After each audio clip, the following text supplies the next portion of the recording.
भारत के इतिहास में आज एक सुनहरा दिन है। आज का दिन भारतीय इतिहास में 15 अगस्त 26 जनवरी की तरह लिखा जाएगा। आज केंद्र सरकार को किसानों के संघर्ष के आगे झुकना पड़ा और तीनों काले कानून वापस लेने पड़े। आज सिर्फ किसानों की जीत नहीं हुई है, आज जनतंत्र की जीत हुई है। आज किसानों ने सभी सरकारों को बता दिया, जनतंत्र में सरकारों को हमेशा जनता की बात सुननी पड़ेगी। सिर्फ और सिर्फ जनता की मर्जी चलेगी।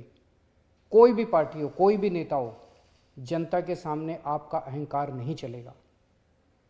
ये एक ऐसा संघर्ष था जिसने पूरे देश को एक कर दिया। इस लड़ाई में किसानों के साथ साथ मजदूरों, युवाओं, महिलाओं, आड़तियों, दुकानदारों ने सबने हिस्सा लिया। पंजाब हो या यूपी, बंगाल हो या केरल, पूरा देश किसानों के साथ खड़ा था। देश विदेश में रहने वाले सभी भारतवासी एक हो गए और इन सब ने मिलकर आज इतिहास रचा है।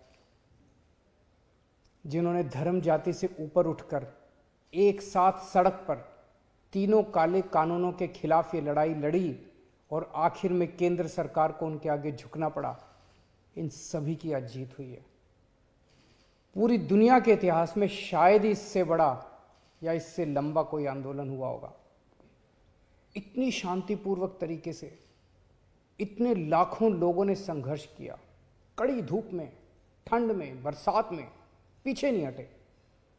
इस आंदोलन को तोड़ने के लिए सरकार ने, पूरे सिस्टम ने, एजेंसियों ने, पूरे के पूरे तंत्र ने न जाने क्या क्या कोशिश की। किसानों को आतंकवादी कहा, खालिस्तानी कहा, एंटी नेशनल कहा, सब तरीके से घेर के उनको, उनके हौसले को तोड़ने की कोशिश की गई। लेकिन किसानों के लिए भी आज़ादी की लड़ाई थी।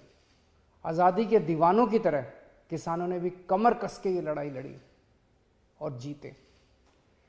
किसानों के प्रबल साहस के सामने वाटर कैनन का पानी सूख गया, सरकार की लाठियां टूट गई, कीलें गल गई, लेकिन सरकार उनका आत्मविश्वास और जज्बा नहीं तोड़ पाई। आज एक बात का दुख है, बहुत दुख है, 700 से ज्यादा हमारे किसानों ने अपनी जान गंवा दी। इसकी जरूरत नहीं थी, इनकी जानें बचाई जा सकती थी अगर ये कानून पहले वापस ले लिए जाते। हमारे किसान भाइयों और बहनों को इतने महीने सड़क पर बैठकर ठंड में, बरसात में, धूप में तकलीफ उठाने की जरूरत नहीं होती। आज 700 से ज़्यादा किसानों की जान चली गई, 700 से ज़्यादा परिवार उजड़ गए। आखिर किस लिए? इन शहीदों को मेरा नमन है, इनके परिवार को भी मेरा कोटि कोटि प्रणाम है। मैं उनकी आत्मा की शांति के लिए वाहेगुरु जी से प्रार्थना करता हूँ, उनके परिवार के सभी कष्ट दूर करें।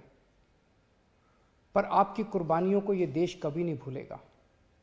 आज का दिन हमारे देश के बच्चों और नौजवानों के लिए एक सीख है कि अगर सही नीयत से, शांतिपूर्ण तरीके से संघर्ष करो, फिर चाहे मंजिल कितनी भी कठिन और दूर क्यों ना हो, सफलता मिलती ही है।